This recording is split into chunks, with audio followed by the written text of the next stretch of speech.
როგორ უნდა აგებინოს საერთაშორისო საზოგადოებამ პასუხი ოლიგარქს საქართველოში ტირანიის დამყარების მცდელობისთვის და რატომ არის ახალი არჩევნები ერთადერთი გამოსავალი. თემაზე ვრცელი ინტერვიუ ჰელსინკის კომისიის თავმჯდომარემ გამოცემა France Press მისცა. მანამდე კი ჯო ვილსონი ბალტიისპირეთის ქვეყნების საგარეო საქმეთა მინისტრებს შეხვდა, სადაც საუბარი ასევე პრორუსი ივანიშვილის ანტიდემოკრატიულ ქმედებებს და ნაბიჯებს შეეხებოდა. პარალელურად ჯონ მაკკეინის ინსტიტუტმა ახალი გლობალური ინიციატივა წამოიწყო პოლიტიკური პატიმრების სოლიდარობისთვის და მათ გასათავისუფლებლად და სხვადასხვა დიქტატორული რეჟიმების პირობებში დაპატიმრებული ადამიანების ჩამონაცვალში მოხდა მზია ამაღლობელიც.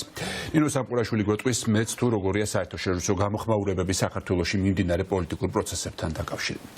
პირველ რიგში დავიწყოთ იმ განცხადებებით, რომელიც გააკეთა რესპუბლიკელმა კონგრესმენმა ჯო ვილსონმა, რომელიც საქართველოს საკითხთან დაკავშირებით არის ყველაზე აქტიური და ძალიან ბევრს მუშაობს. ჯო ვილსონმა ინტერვიუ მისცა France 24, სადაც ის ძალიან ღიად საუბრობს იმაზე, რომ საქართველოში უნდა ჩატარდეს ახალი არჩევნები და კრიზისიდან გამოსვლის გზა სწორედ ეს არის. ჯო ვილსონი ამბობს და აცხადებს იმას, რომ როდესაც საქმე ეხება ამერიკის შეერთებული შტატების საგარეო პოლიტიკას, ამ ნაწილში როგორც რესპუბლიკელები, ასევე დემოკრატები ერთიანები არიან და ის სწორედ საქართველოსთან დაკავშირებით საუბრობს, რადგანაც საქართველოს საკითხზე, რაც დარეგისტრირებულა როგორც კონგრესის წარმომადგენელთა პალატაში, ასევე სენატშიც, ყველა საკითხზე რესპუბლიკელები და კონგრესმენები მართლაც არიან ერთიანები და ჯო ვილსონი საუბრობს იმაზე, რომ საქართველოში ახლა აუცილებელი არის ახალი არჩევნების ჩატარება. ის თუ როგორ უნდა გადაწყდეს კრიზისი საქართველოში, ეს იყო ერთ-ერთი მთავარი თემა, როდესაც ის შეხვდა ასევე ბალტიისპირეთის საგარეო საქმეთა მინისტრებს, ლიეტუვას, ლატვიის და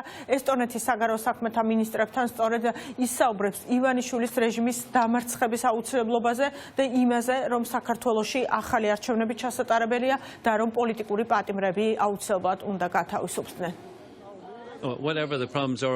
ყოველთვის არა, მაგრამ ორპარტიული ვითარება გვაქვს წარმომადგენელთა პალატასა და სენატის წევრებს. ეს ორპალატიანია, ორპარტიულია, ერთად მუშაობ დაახლოებით 90% შემთხვევაში, როდესაც საქმე ამერიკის შეერთებული შტატების შიდა ვითარებას არ ეხება. ისევ და ისევ ერთად მუშაობთ, გვინდა რომ აღვადგინოთ მსოფლიო, რომელიც ჩემი აზრით ჩამოყალიბებული იყო რონალდ რეიგანის მიერ, რაც ჩვენს ნატოს მოკავშირეებთან, საფრანგეთთან მსოფლიოს მასშტაბით მუშაობას ნიშნავს.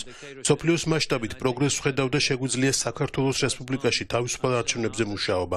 სამწუხაროდ დიქტატურა ომის დამნაშავე პუტინის მიერ იქნა დამყარებული. საქართველოს რესპუბლიკაში არალეგიტიმური არჩევნები უნდა გაუქმდეს, მაგრამ იყო კარგი არჩევნები, რომლებზეც პუტინი უარყოფილ იქნა მოლდოვაში, უარყოფილ იქნა რუმინეთში. მადლობელი ვარ, რომ შევხვდი ბალტიისპირეთის სამი ქვეყნის საგარეო საქმეთა მინისტრებს, რათა გვემსჯევა კოლექტიურად როგორ შეგვიძლია პასუხი ვაგებინოთ ივანიშვილის ტირანულ რეჟიმს. ბალტიისპირეთის ქვეყნები თავისუფლებისა და დემოკრატიის მოდელია. მადლობელი ვარ მათი დამოუკიდებლობისთვის.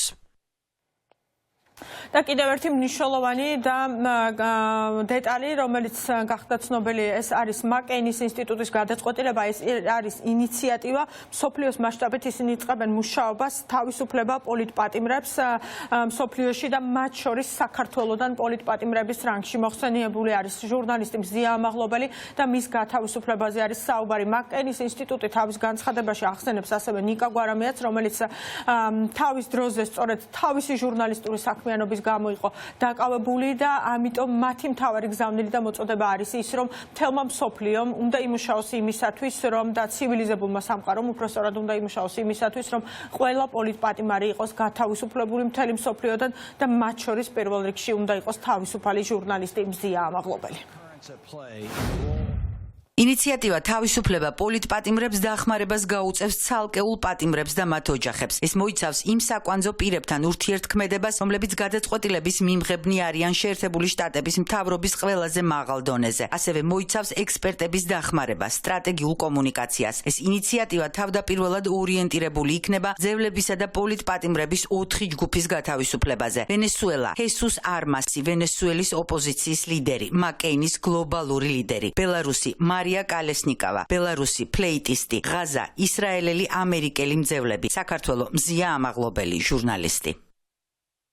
და ეს არის მაკენის ინსტიტუტის ინიციატივა და მათ აქვთ ეს გამოცდილება და ახლა აპირებენ რომ ამ მიმართულებით და მზიას სათავისუფლებელათაც მათაც აქტიურად იმუშაონ და თავიანთ ხელთ არსებული ყველა ბერკეტი ამისათვის გამოიყენონ და ამოქმედონ და რაც შეეხება სტრატეგიულ პარტნიორებს მათი მთავარი გზავნილი დღეს არის ის რომ საქართველოში ჩასატარებელი არის ახალი არჩევნები რადგანაც ის კრიზისი რომელიც ახლა ქვეყანაშია ერთადერთი რაც ამ კრიზისს განმუხტავს არის სწორედ ახალი არჩევნების ჩატარება